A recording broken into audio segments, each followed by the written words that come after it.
All right, the recording's in progress. Here we are. And I think this is episode 32 of Roaming Free Inside the Cage, William Schafer. And we are going to be starting tonight. Just going to back up a page from last week, start on page 69, just to give us a running start. Since we didn't finish type 3 last week, just to get a running start, a couple paragraphs so that we can kind of get our minds back wrapped around type 3 before we dive into the point of avoidance that we are going to be the new section for this evening. Um, Before we jump into that, any old business, anything y'all want to talk about from last week? I know we don't have very many type threes, Okay, right? I do. I recognize I was watching the recording because I wasn't here for the meeting, but I recognize I have aspects of type 3, Ah, that achievement. okay. I did well in school, but I'm not image conscious. And I don't know if William is listening, but I want to comment what he commented that they tend to be physically attractive people, right?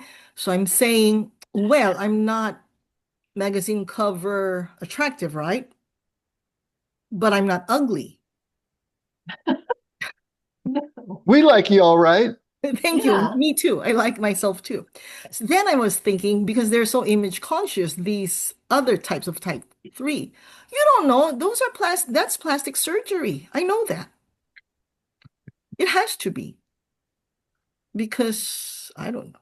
I'm just saying. There. Do you still consider yourself a type 8?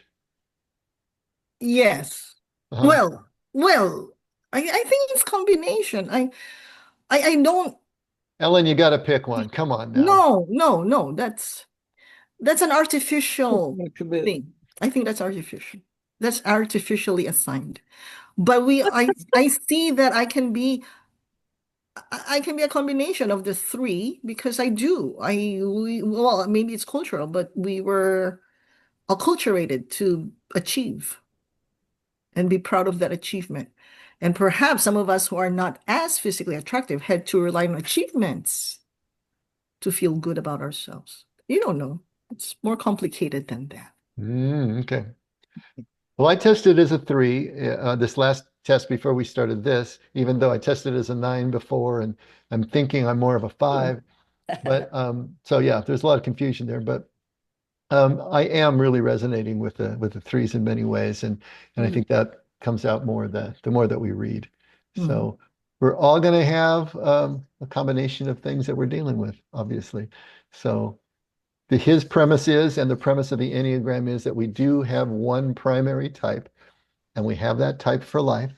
But that doesn't mean that we don't move and shift within the wheel. And as we move toward the pivot of the Tao Shu, we're getting closer and closer to the center of it all. So that's the goal. That's the spiritual formation that we're talking about, the transformation, all of that. Okay. Well, let's start on page 69, the last paragraph. And remember, what he's talking about here is what he calls the unexplored three, what we might call the untreated three. What he also calls it the three, or the person that's living the egoic life. So they are very much ensconced in their ego. And so these traits of any type, whatever they are, of the nine, if they're still unexplored, if we're still living primarily out of ego, then these negative traits are going to be present. And that's what this process of spiritual transformation and doing this work is going to alleviate for us so that we can get more and more balanced as we go. So I wanted to just read a couple of paragraphs that hopefully will get us back into what we have learned about threes. He said, just as inertia is the prime characteristic of egoic energy for the nine, all right, that's the sloth part. Lack of restraint is the mark of egoic energy at 3. A 3 running on ego is a persistent and driven doer. In the 70s, the California-based est movement phrase for them was a human doing. And as I recall, Scotty, weren't you involved in est back in the day? I went through a couple of self-development classes for various organizations. I think EST was one of them. It took two Okay. or 3 weeks. Yeah, I remember you talking about it, but we're talking 25, 30 years ago, right? Something like that. Yeah, 20 some odd years ago. Okay. So in the 70s, he obviously Scott was doing this a little later. The California-based S movement phrase for them was a human doing. The external doing is mirrored internally by the ceaseless production of plans and to-do lists. Threes are masterful multitaskers. You see them in airports reviewing their notes for a sales meeting while chatting on cell phones with their broker as they wait in line to change seating assignments with the gate agent. Well, the ability to attend to many things at once is a truly great advantage in a crisis situation. The compulsion to pay attention to a variety of things at once, even when things are going smoothly, is simply an expression of the three's habit of pumping energy outward in all directions at once. Okay, so as the nine is trying to husband that energy and bring it in, that yin energy, here's the three pumping it outward in all directions in a yang energy, right? Skip down 2 paragraphs, the last paragraph on page 70. A further side effect of this is that threes inevitably become preoccupied with image. Some of them are preoccupied with external image, cars, clothes, gadgets, toys, contracts, fame, power, and titles, though for many the preoccupation with image is more subtle and internal. It has to do with how useful and productive they are, how well they are accomplishing their goals. The three's problem with image actually is a result of the illusion that who you are can only be measured by what you accomplish. Constant production makes you lose sight of your own inner constancy. And so you have to create a convincing self image so that you can discover yourself in the effects you are producing in the world. Ultimately, you come to believe that you are the image. In short, you learn to manufacture the self rather than experience it as a rising moment to moment within a living field of energy. I really like that last line. You come to believe that you are the image. In short, you learn to manufacture the self rather than experience it as a rising moment to moment within a living field of energy. So, Ellen, did that description of image fit a little bit more? Because it's not just about all the Um, exterior stuff. It's not about looks. It's not about that. It has to do with identifying with what you can accomplish. yes. And that sounds it's like a lot more what you're talking about, especially with your culture.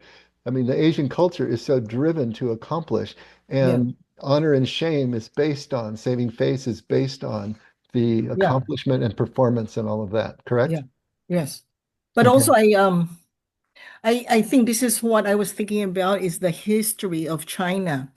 So a lot are peasants, but to move up in society, you have to study well because to become a civil servant, you have to pass these tests. So we're talking about 2,000 years ago, 5,000 years ago. That's why they call them mandarins. They are the educated class. But to be able to get to that class level, you have to pass civil, what do you call it? Civil service tests. And that's how you move up in society.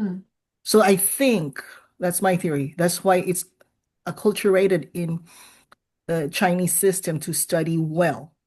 However, it's not the Chinese too, but it's also the same system with Korea. It's the East Asian, Korea and Japan as well. Just thinking, do countries and cultures have enneatypes? Yeah, Sounds like right? China is Yeah. a type three culture, Yeah, very concerned with image, very concerned with doing an accomplishment. yeah. Whereas Mexico, you know, very different kind of culture. Just trying to think what it's just something that Dave, just popped into my head as you were talking, Ellen. Yeah. have you read this book on the Enneagram by Richard Rohr and this other guy? Have not. Because This other guy. The other guy. they when they go through the types, they do talk about what country represents. Wow. Oh, they do. Oh, Okay. Yeah, oh, yeah, cool. it Do you have is. any for instances or examples, Lindy, with that? I could look it up. It hasn't stuck in my head. Okay, okay, that's Hey, all right. William, you had something you said about the US, right? at one time? America is a type 3 culture. So is Oh. Israel. Mm-hmm. That makes sense. Yeah. What would Mexico be, William? I believe Mexico is a 9, and so is, I know Costa Rica is definitely a 9. Yeah, that's what I was thinking that just knowing that. I mean, you don't want to say manana culture, but that that was the way we used to characterize it. But they're so much more relaxed, and they don't have the same idea of deadline having to rule everything. It's actually it's wonderful to go down there and spend some time with Mexicans because they just life is looked at so differently. But I want to add too, because I come from a family that is intermarried with Filipinos. So Filipinos are more like Mexicans. A lot of Filipinos intermarry with Mexicans because they're more the relaxed. My mother is Mexican Filipino. My adopted mother, yeah. Mexican Filipino. So And I grew up with both cultures side by side in Santa And Barbara. yeah. So the Filipino side of my family, they hug. My Chinese side, we don't hug. Yeah, we don't. Second, what's interesting when you say about cultures and countries, Chinese and Jewish intermarry more. And I know a few couples. So this is anecdote, right? I don't know the statistics. But yeah, that's interesting. Yeah. They also talk about what animals are your type too. Oh. So a 9 would be it includes the elephant, the sloth, whales, and above all, the dolphins. The dolphins. Oh, Because they're kind of pack animals, or they run in families and pods, right, and such. Non-aggressive. They're Non-aggressive. What are dogs, Lindy? Would they be 2s? I have to turn it all out. I have to look it up. Yes, you have to report back. And you better find out about cats if you're going to ask about dogs. So. This is way too We got Jerry here. Oh, cats are I'm a definitely 2, not so they got 2s. Oh man. I don't know. Not that I don't like dogs. I Jerry, do. cats might be a 5. They're so aloof sometimes. So Well, there you go. There you go. Yeah, that's Anyway, probably true. There we Kathy. go. Notice that they add And the cats are example. curious, right? So maybe Yeah. the 5s, Yeah, there's some Yeah, curiosity. it sounds like a 5. Yeah. Yeah. Dogs are curious, but they're more like a Flexible. bull in a china shop curious. Dogs like to please. Yeah, they Yeah. do. These They are, do. yes. Mhm. 2s. That's what I was thinking. Yeah. This last line, Yeah. I'm sorry, what was that? I was going to say this last line on page 70 is, I think it's one that just spend some time with, maybe highlight it. This difference between learning to manufacture the self rather than experience the self as Yeah. arising moment to moment within a living field of energy. This is such he says it really well if you can parse the words a little bit. The difference between us trying to project, create and project and maintain the image that we have of ourself, both to ourselves and maintain it to ourselves and to others, is exhausting, as opposed to allowing the self to be revealed to us in moment-to-moment experience as we let all of the rest continue to go. This is the contemplative experience. This is what happens in contemplative practice, whether it's mindfulness during the day or carved out periods of meditation or centering prayer or whatever, but to release the iron death grip on the ego and let it fade. That's why moments of awe and wonder are so incredibly important. And that's why we try to cultivate them, in the worship process. Because then that sense of self diminishes and the true self has a chance to arise, has a chance to be revealed. And when it does, it's effortless. It's wu wei. It's effortless action. It's just flowing. You don't have to do anything with it. It just is, and it's who you are, and it's connected to everything else. So his way of explaining it, maybe it does anything for you or not. I thought it was really well put. But I think it is that primary difference of experience. Go ahead, William. Well, I believe what you're saying highlights the heart of the performer, right? Like this manufacturing of self, right? Like I think that's a very key component there. But we all do it. I mean, this isn't just 3s. Everybody's going to do it to a certain degree. 3s just take it to an art form, right?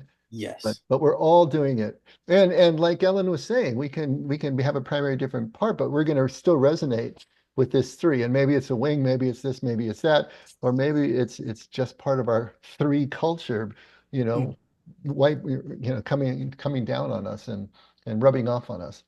So, Mhm. but that is the Mm. difference in the small self and the true self or the deeper self, however you want to those make those terms, the I and the me, Mm. as Schaefer has said earlier in the book, Mm. the difference in the experience of it. And there gets to a point where, and we'll be talking about this a little later, especially with the point of avoidance, is that there just gets to a point where you just run out of steam trying to maintain this, the sheer weight of trying to drag along this image for decades in your life just gets to be too much. It's kind of like how, to tell a lie is so much more exhausting than to tell the truth because you got to remember what you told and who you told and how you told it. And you got to keep all those threads together and keep it. Whereas if you just tell the truth, it's just there for you. It Mhm. just is what it is. It's like that. Mm. It's a completely different experience. Mm. Okay, let's dive into the point of avoidance now on page 71. Point of avoidance, virtue, and vice of type 3. The passion or vice of the 3 fixation is called vainglory. Vainglory is the constant compulsion to create oneself through action. So there's a great definition right there. That kind of gets it out of when we think of vainglory colloquially in our language, it sounds like, trying to self-aggrandize or do this or do that. But it really doesn't have anything to do with that. It's just the constant compulsion to create oneself through action. We all do this to a certain degree, except maybe the more extreme nines, maybe they're immune. Mm. But the rest of us, I think, are doing it to a certain degree. Extreme nines. Extreme nines. Sounds like an oxymoron for a 9, but We don't do extremes, right? we don't do extreme. You're right. That's good. Yeah, Okay. that's It is. good. Vainglory is the final distortion of the three's original creative energy, the vanity of one who attempts to produce a false simulation of vital essence. Your spiritual path as a 3 begins with the recognition of the compulsive nature of your need to be active. Your spiritual path. Okay, so as you're trying to now become an explored 3, not an unexplored 3, but an explored 3, as you're starting to do this work, as you're working toward transformation, that spiritual path as a 3 begins with the recognition of the compulsive nature of your need to be active. In other words, it's not a healthy activity that you're doing. It's gone beyond that. It is now, the tail is now wagging the dog. It's Mhm. compulsive. It's Mm. obsessive in your mind. Okay. A very good spiritual practice for a 3 is to consciously decline a request to do something. 3s are so good at accomplishing things that they receive a lot of requests to take jobs, join committees, to head up this or that. It's kind of like if you want a job done, who do you give it to? The busiest man in the The office. busiest person in the office, right? Because they're going to get it done. This is what happens to 3s. Mhm. If you choose or if you choose to not do something, it will cause you some discomfort, of course. It feels like a small failure. But if you spend even short periods of time without doing, and if you allow yourself the initial discomfort this causes, you will begin to expose something of great importance to your development. Okay, so we're talking about exposure therapy, right? Y'all familiar with exposure therapy? Mhm. Let's say you have arachnophobia. What are you going to do? Well, they're going to make you allow a tarantula to crawl around on your arm, right? That's exposure therapy. So that's kind of what you're doing voluntarily here. Whatever it is that you fear to do, or whatever it is that you've now realized has become compulsive, then you're going to do the opposite action. You're going to do the other thing. You're going to expose yourself to the discomfort that happens when you don't have your usual go-to that anesthetizes you. Because remember, our type is the protector of ego, as he said a couple of chapters back. So the type now is what protects us, keeps us unaware of what the enneatype is doing at the unhealthy level. So once you Mhm. start to become aware this is happening, now you can actually make a decision to do the opposite action in real time. Has to be in real time. Okay. Mhm. So your virtue, the unconstricted version of your passion is called veracity. So for the three, veracity, which means recognizing that you cannot be other than what you already are. Temporarily stopping all the doing will propel you into a face-to-face encounter with being or with who you are. This encounter will gradually expose the underlying fictitiousness of ceaseless doing by showing you your real rather than produced self. This will not be easy at first, for it will immediately expose feelings of superficiality and shallowness.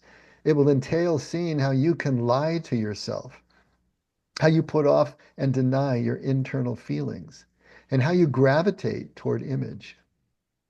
And of course, that will bring up your point of avoidance as a 3, which is failure. You naturally shrink from failure or make some quick internal adjustment so as to redefine it as partial success. Staying with the sense of failure is hard, but it is the entry point to the Tao Shu. Okay, that's the pivot of the Tao.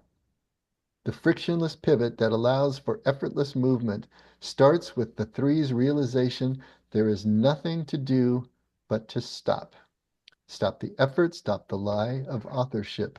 Just experience the pure power of the wish to be seen as the one who can always do it, the one who always succeeds. Just the recognition. The recognition is the first step. Then you got to actually do the opposite action. Oh, But if you don't recognize it, if you're not aware of it in real time when it's actually happening, then you won't have the. It's like Viktor Frankl said, you know, between the stimulus and response, there's a yeah. space, and that's the Yeah. space within which we grow. But for most of us, or many of us, there is no space between stimulus and response. It's just absolute knee-jerk reaction. There's no space between. What awareness does, what recognition does, is to open up the space. Now we can take a breath in between stimulus and the usual response that we have been programmed to do, and we can actually choose something different. And each time we do, we're taking another brick out of the wall. Each time we do, we're helping to create new neural pathways and let the old ones atrophy. In Yeah. this journey as a 3. I'm sorry, say again, Jerry? Where are you in this journey as a 3? Have you Well, made that pivot? I'm not sure that I am a Are 3, you but a I have a 3? lot of 3 characteristics. You know, it's interesting. It's something that we've talked about. You know, when you take the test at different times in your life, maybe at different times of the day, for crying out loud, you know, you're going to answer the questions differently. I think based upon, you know, what combination of things that you're dealing with and how you're dealing with them, you know, what you've learned to be able to do over time to be more successful or to just be more balanced. And so, for whatever reason, the way I was answering the questions 32 weeks ago when we started this, I came out as a 3. I've never even considered a 3 before as me, but I'm seeing myself in this certainly, especially younger. When I was in my 20s, man, this is just really descriptive because everything was about me trying to prove myself first to myself and then to everybody else. Everything was about chasing this, chasing that. I could never take a break. I had to always be doing this. I mean, it was absolutely exhausting. And it wore me down. And finally everything just completely collapsed in my early 30s. But that was a gift. That collapse was a gift because I couldn't sustain it anymore. Everything fell apart. And that was the beginning of trying to find meaning that actually made some sense. And it was the beginning of the journey that's led me here. Now, I can't say that all this is completely gone. Stone not yet smooth, Jerry, if that's what you're asking. No. You know, there's still aspects of this, of course, but it's man, it's a lot further in the background. And one of the things that I've been really working on is because I can see, I mean, I just turned 70. So, you know, there's going to be an end to the things that I'm doing one way, shape, or form here. And my image of myself doing what I've been doing for the last 25 years as a pastor and a teacher and all of this, even a musician, you know, a lot of that is coming to an end one way, shape, or form, or at least the way I'm doing it is coming to an end. And I know that's going to be painful. I've watched people go into retirement and really struggle with the loss of image and the loss of structure and busyness and relevance and everything else, you know. So I'm trying to soften that blow by really working on stepping away from this projected image, this manufactured self that I have developed over the decades, because it's going to be taken from me at some point, and I want to be ready for that. So this is something that's really it's very much conscious and intentional for me right now, and I've been working on that for the last few years. So I think it's had a good effect just overall, but I still find myself being compulsive and having obsessive thoughts run around. Yeah. So when you say too that the collapse is a gift, it brings me to the third paragraph on page 71, like halfway down, it says here, the point of avoidance is failure. So the collapse, and then what he's saying too is you naturally shrink from failure or take an internal adjustment to redefine it as partial success. But to me, now I'm thinking, now that I am healthier, seeing something as a total failure is an all or nothing premise. But it's not. The failure is a partial success because we learn from the failures. Just like your collapse is a gift. Mhm. So I disagree with Schaefer. Mm. It is Well, he not. doesn't mean it the same way that you're thinking. No. No. Now, this would be a rationalization to say that somehow you still succeeded in terms of your objective or this or the desired outcome. That's different than saying that I'm going to learn from this in a completely interior way. That's not what he's talking about here. He defined that earlier on about how the three will redefine. He had a story or something and some examples, and I can't recall them off the top of my head, about how the three will redefine it as a partial success, but again, in terms of the objective that they were after. Mm. Yeah, and I think there's a difference between learning your lesson and or acknowledging that you learned something from a failure versus not casting it as a failure at all.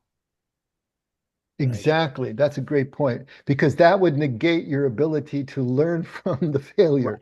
If you don't accept that it was actually a failure and you're trying to rationalize some success out of it, then that negates your ability to actually be Yeah. at the bottom, have that falling upward that Rohr talks Mhm. about.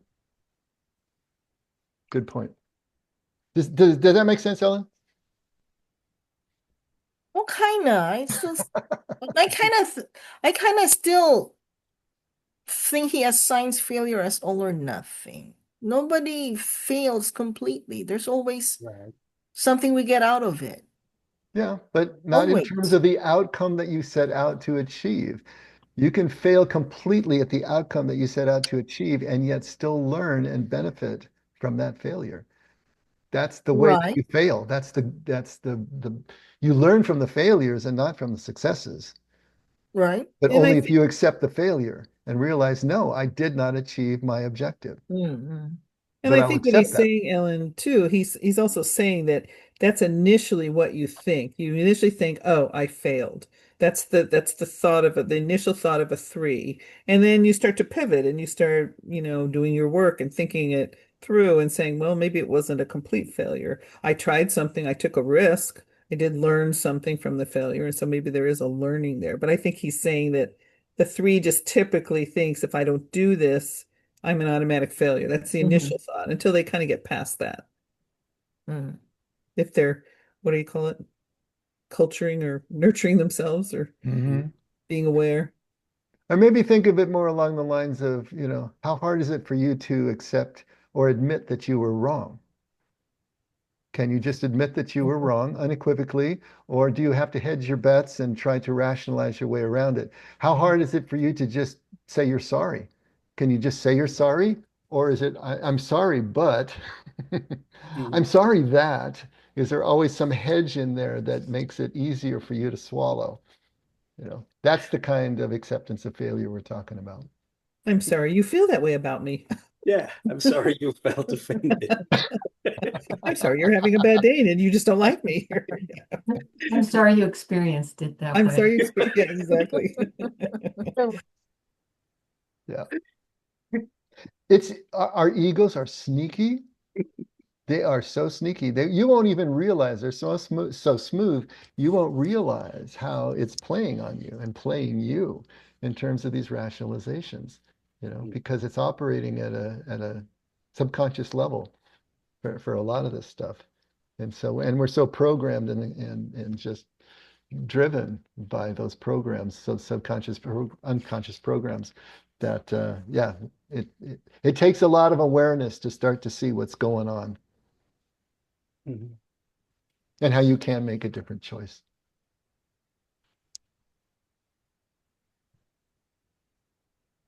Okay, next page. I'm going to move to the pivot of the Tao for type 3.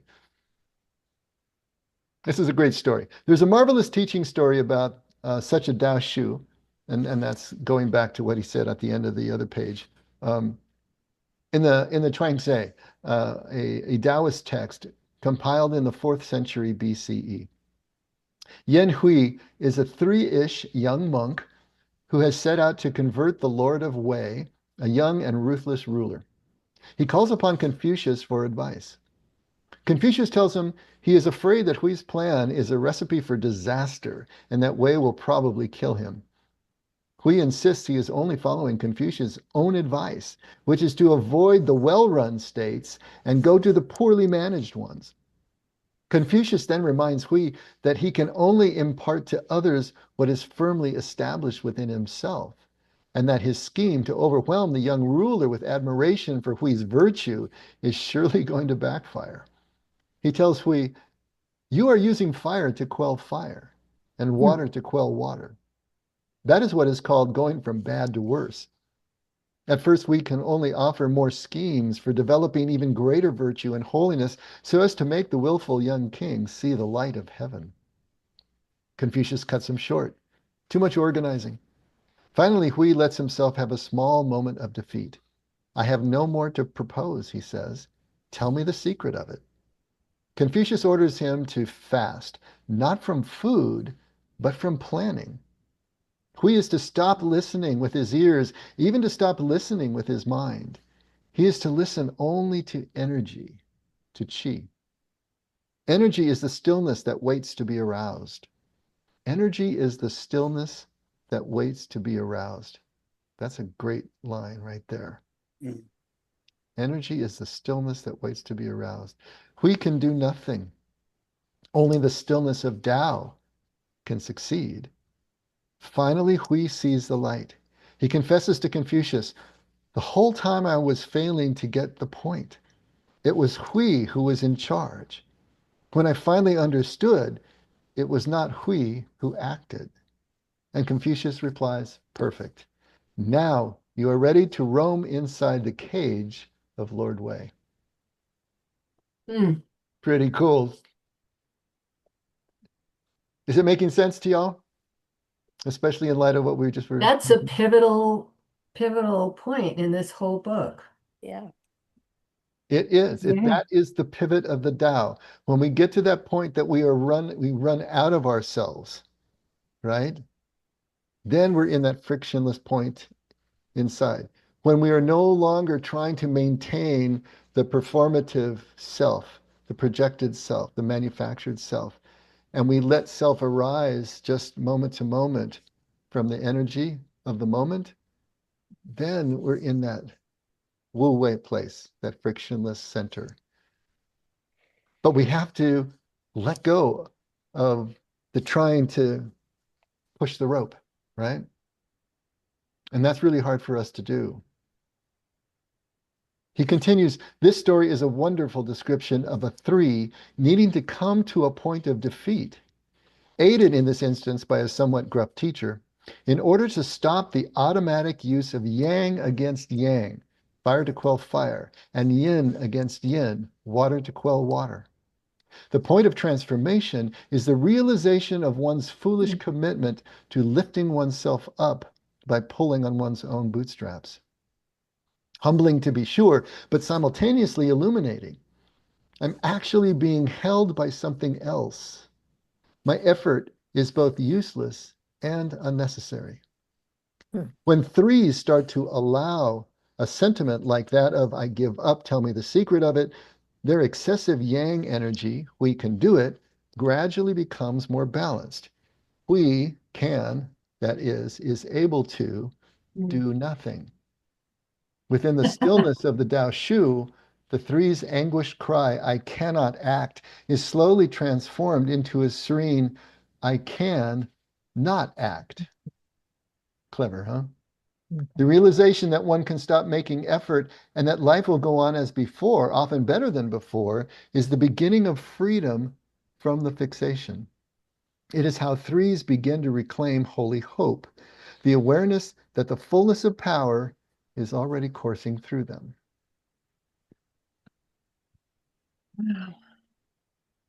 Just came from an Al-Anon meeting on step 3, turning your will and your life over to the care of God. And that's what this says to me. That I am not in charge. I am not in control. I am not always right. And I cannot fix everybody. And I have to let it go. That there is a power greater than me that is already coursing through all of us. Exactly what he just said, right? Yeah. You know, that's the thing. When something is so truthful and so centered, everybody's going to be coming to it from different traditions and different aspects, but we're going to be seeing the same thing and we're going to express it in different ways, but it's that same idea. Yeah. That's perfect. Sherry. Were you going to say something, Ellen? Oh, yeah, I want to say too, I like the fact that it says I cannot act. I like it to say I can not act. Intentionally say, no, I will Yeah. not. Although I have that compulsion. No, no, no, I got to do that. I got to take that, whatever, to be intentional about it. Yeah. So the anguished cry, I cannot act, you know, in other words, nothing I do is going to get me to my goal. Nothing I do is going to get me to the outcome. You know, I have to admit my defeat. I cannot act in any way that's going to get me there. But then that can turn into, but what I can do is not act, to let go of trying to control everything, let go of trying to manufacture this image of myself, and Yeah. then let that sense of self just kind of bubble up. And the veracity, the virtue of the three is then to see you as you really are. But that only comes after all the rest has been stripped off. And it's hard to let that happen. I don't know if all have memories of when you finally had to just admit, not necessarily, well, I don't know if you characterize it as a defeat at the time, but just the uselessness of continuing to pound your head against the wall in this particular way. I wanted to read you something, and this comes from I published it in The Fifth Way, the book, but it's one of my journal entries. Are you all seeing that? Yeah. Okay, so timestamp Tuesday, September 21st, 1993 at 9 p.m. See, that's part of my compulsiveness to make sure that it's stamped that directly for you, for me. But this is something that I wrote, and this was after several years of trying to make it within an evangelical church and setting, and trying to learn everything I could, and pounding away at trying to grab this thing and make it mine and understand it and study it. And I finally got to this point where I hit this quote from Thomas à Kempis, The Imitation of Christ. O God, who art the truth, make me one with thee in everlasting love. It wearieth me oftentimes to read and listen to many things. In thee is all that I wish for and desire. Let all the doctors hold their peace. Let all creation keep silence before thee. Speak thou alone to me. And then I write, I put this here because I can't do any better. And it so perfectly captures my state of mind. And I can't believe I just happened to read it today. True to my form, I'm trying so hard to learn. I read the scriptures. I talk to my pastors. I look for ways to go back to school for theological training. I go on retreats. I meet a priest who introduces me to a bookstore where I find Merton and Nouwen, who lead me to Anthony and the Desert Fathers and Augustine and Aquinas and Camus and Dante and Maritain and Eckhart and John of the Cross and Hopkins and so many others I've never read, who speak of Aristotle and Plato and the classical languages I can't read. And the preachers on the radio speak of Moody and Wesley and Calvin and Luther while I watch the fish and dove bumper stickers go by on the freeway with Jesus being sung to me in 1,000 different ways in songs that begin to all sound alike, making background for talk shows that try to explain basic doctrine to confused callers, debating fine points of theology and social values. Premillennium, postmillennium, pre-trib, rapture, pro-life, pro-choice, gay rights, family values, moral decay, church and state, Catholic and Protestant, conservative and liberal, Mutt and Jeff. Turn it off, shut it up, snuff it out. Noise by any other name sounds the same. I stand in front of the congregation at church Sunday mornings, my microphone between us. We sing loud. We sing loud into amplifiers that make us louder. Almost loud enough to be heard over the drums and piano and guitar, well over the congregation who sings back at us. I sing the words of praise, think of the notes I must hit. I watch the people sing and sway and clap and sometimes dance and sometimes cry.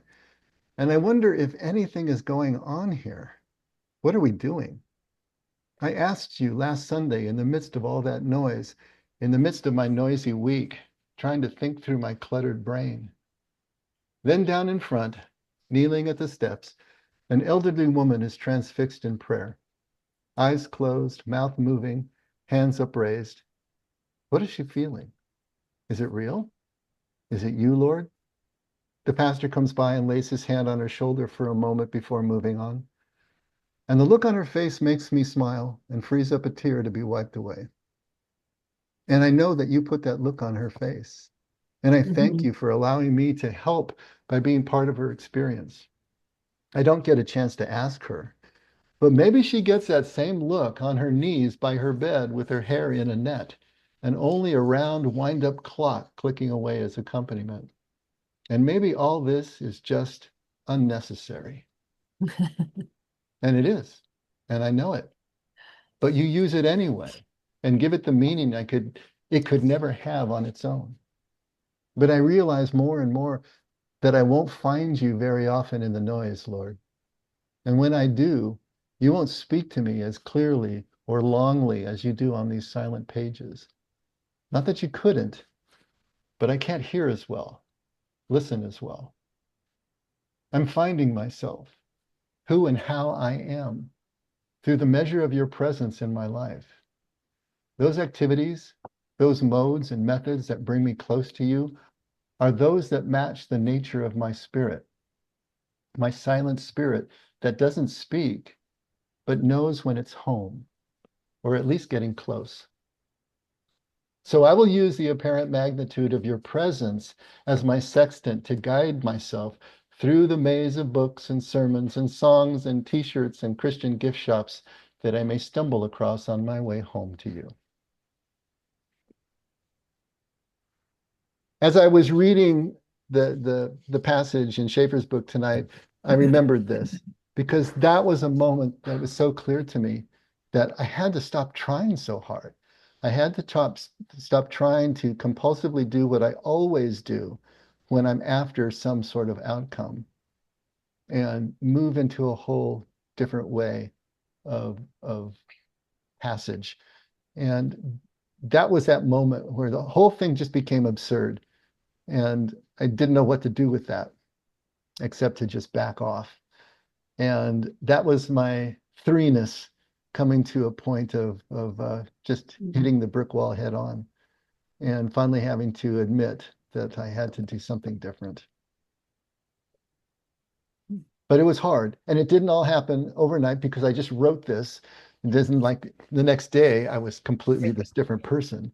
No, it was a coming back to it and back to it and back to it. But this was a moment of some clarity for me way back when. It's very descriptive, Dave. It's beautiful. Yeah. Yeah, it's beautiful, Dave. So do you all have some remembrances of times where you've had to just shut it off, turn it off, stop trying to pound in a certain direction? Hmm. Every day.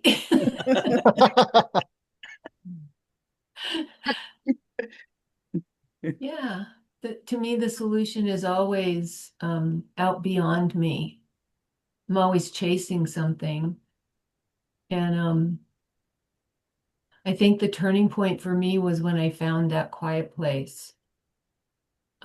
After many decades of thinking I had found it.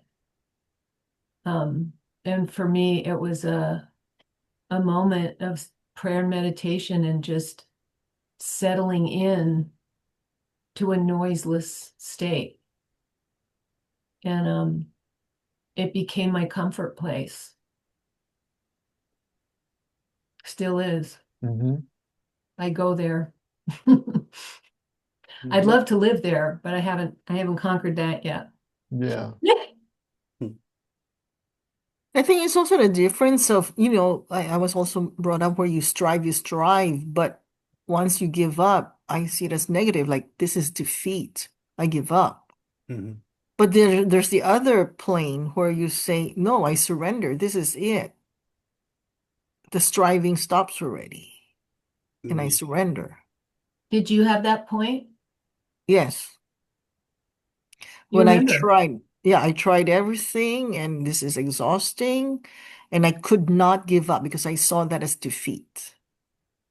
Mhm. Until I have to admit and say, there's nothing I can do. It's not in my hands. And you let go. Mhm. But it took a long time.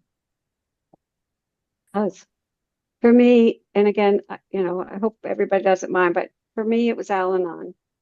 When I started studying the steps, it was, I'm powerless. I had to accept that I was powerless. And then Mhm. I had to come to believe in something greater than me. And then I had to turn my life over and my will over.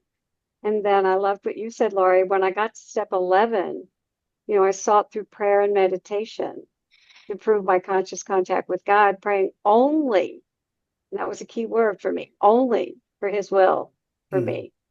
Mhm. And that's when I surrendered. Nice. And that's when I said, okay, and like you said, Laurie, I have to do it daily. And I mean, I've been going to Al-Anon for years and years. And people say, well, you don't even live with alcoholism. I'm like, yeah, but I live with me. I I'll think go we're back meant to to do it thinking, daily. I think we're meant to yeah, do it I think we constantly. are too. I think we are too. And that's why I keep going back so that I can keep getting, oh yeah, I have to keep doing this. I have to keep surrendering. I have to keep admitting I'm powerless. I have to keep admitting that I believe, and I have to turn my will over, and I have to pray and meditate only God's will for me. Nice. And And I that's think what, that ties in nicely with the holy ideas for the type 3. So like he was talking about holy Oh, harmony and holy law, which is God's laws and ah, God's harmony essentially. And when I'm functioning as an individual, like a separate doer, right? Then I'm relying on my own, efforts. But when I surrender to what God is doing, then I can experience the holy hope, which is after I experience or surrender to the harmony and the laws of the universe, then I get to experience the last of mm. holy days. yeah, I agree. I don't know if this And qualifies necessarily with this, Dave, but it made me think of a time back when I was working and it was early in my career and I was given this project to do. And I thought, I'm a whippersnapper. I can do this. I'm gonna just make it happen. And I start working, working, working, and I'm just exhausting myself. And I realized it Mm, was kind of a feeling of defeat. I needed help. mm, And it was a terrible feeling. I thought, why can't I do this myself? And I had to just surrender in this defeat that I'm not going to be able to make this happen if I don't ask for help. And so then I had to turn and pivot and I had to become charming, and I had to go and talk to people and persuade them and influence them and see if they could help me. And they did, but it was sort of like I had to give up and give into that. But I learned. I learned a lot, and I had to surrender to that and say, I can't do everything myself. Mm, I had to learn to ask for help. I didn't always know how to do that. And later in my career, I asked for help a lot. I figured out ways to do that. So mm, always being gracious too for people that help. Absolutely being gracious to them for helping. I just was going to share that seems to always go back to things I've learned with Ryan. But after Ryan's accident, it was such a flurry of intense trying to learn as fast as I could and help him as much as I could. And as a Christian, have faith, quote scripture, pray all the time, do communion all the time, go to healing services and mm, listen to the words that, oh, honey, his suddenly is right around the corner. And the pressure that I felt for so many years of I've got to do this right.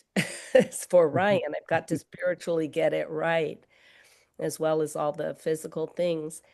And so my lesson, I don't have a single day where I remember it changing, but gradually I realized what I was learning was to start each day fresh and look for what joy there was in that day and not for a full recovery, not for my image of what was supposed to happen, but to be able to be grateful for what was happening that day with Ryan.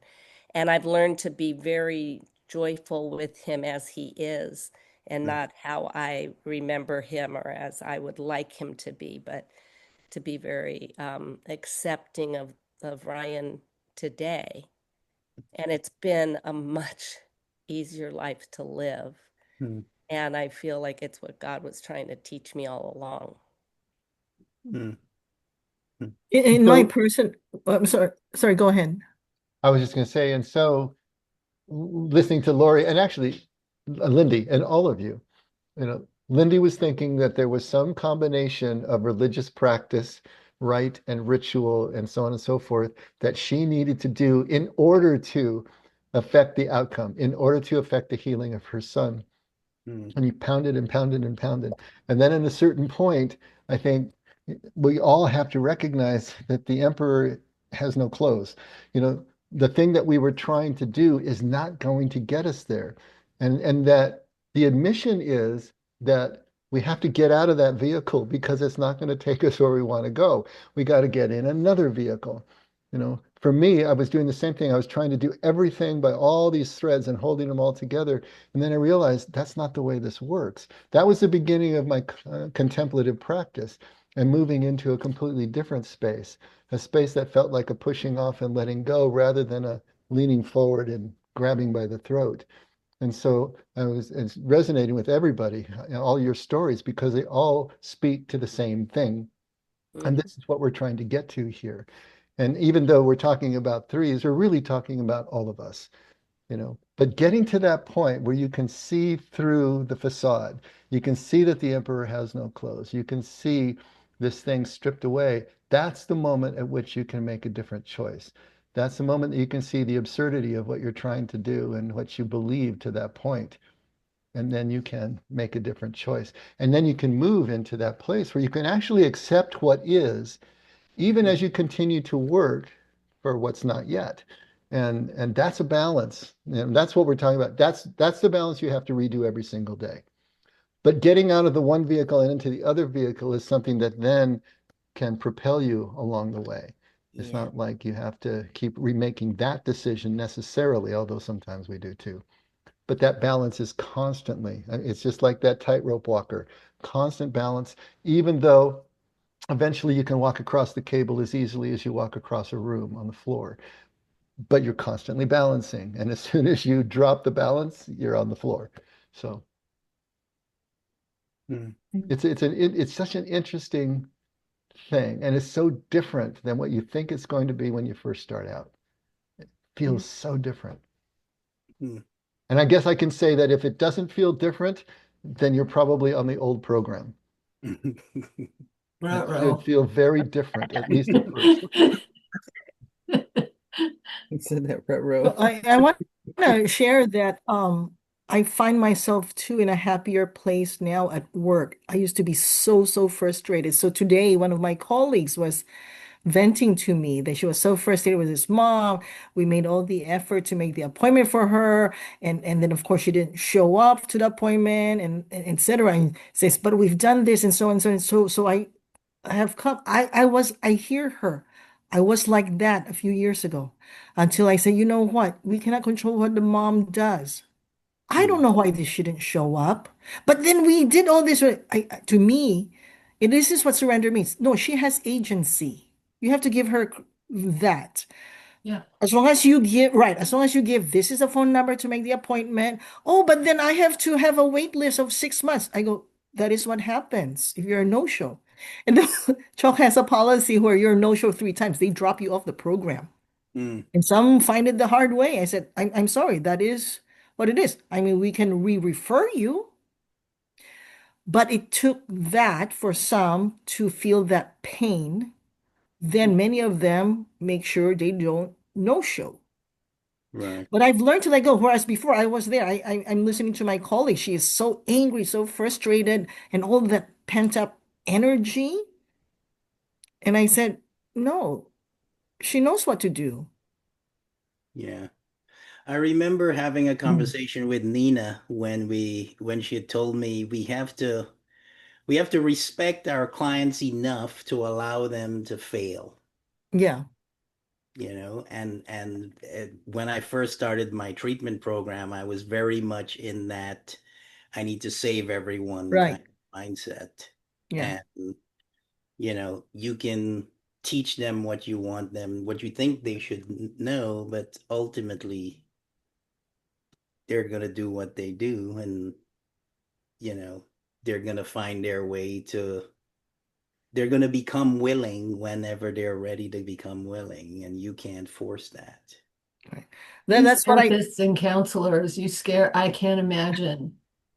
Um, I can't fathom what it's like having to do that with yeah. people and not feel like you have to tug them in a direction or not feel like you're failing them. Mhm. Oof, because there is a level of responsibility there. It's Yeah. it's different. Yeah, I think also, William, it's Mhm. true. Many of us who chose the helping profession, we want to save the world. We want to save them. And I felt it was a failure to not be able to. Mhm. How But like very you, three of you. Mhm. yeah, that's true, right? It's But on. that's Oh, when you let go, and but it took me a long time to mature that way and say I have to let go. It was very difficult, but I can hear it in my colleagues. Now she is very burnt out. She's younger than me, and she says I cannot wait to retire. Mhm. But because I had matured and became healthier through years of counseling, Mhm. I'm happy to keep working. Mhm. So yes, Lori, there is obviously responsibility as a counselor in the helping professions, but the trick is learning where that line exists between your right. responsibility and what's not your responsibility, and not taking that on. And as Ellen says, giving people their agency, but then charging them a big fat late fee at the same time. You right? Yeah. So Yeah. Mhm. yeah, Gail. Interesting. Yeah, it's very much as a parent, what you go through with your kids of, you know, um, God Mhm. take them as low as they got to go to bring them to the point where you want them to be, Mhm. and that's where it gets to. You can only do what you can do, but then it's like you open your hands and let them go. Mhm. Yeah. We all got to get to the point where we can see the emperor has no clothes, right? Mhm. Yeah. That's the point at which we actually will make a different choice. Try something different. And maybe that won't work either. And then we try something different. But that's the only way this works. My Mhm. mom always had a saying for things. So she said, we've done all we can do, and the rest is in the hands of God. And she used to just let it go. Sweet. That's Mhm. all you can do. Yep. And that's the pivot, right? Mhm. That's what we're talking about. That's the pivot, Let go of control. getting to that point. Mm. And then you find that things get done in a whole different way. Mhm. It may not be the same outcome that you were looking for, but you find out you get to a place that it's better because Yeah. you're not pushing the rope anymore. It's just it's so hard to explain. I know you probably all have felt it at one point or another. Now it's just a matter of connecting the dots and realizing, okay, that was it. That was it. Yeah. And then recreate that sensation, recreate that feeling as you go. Mhm.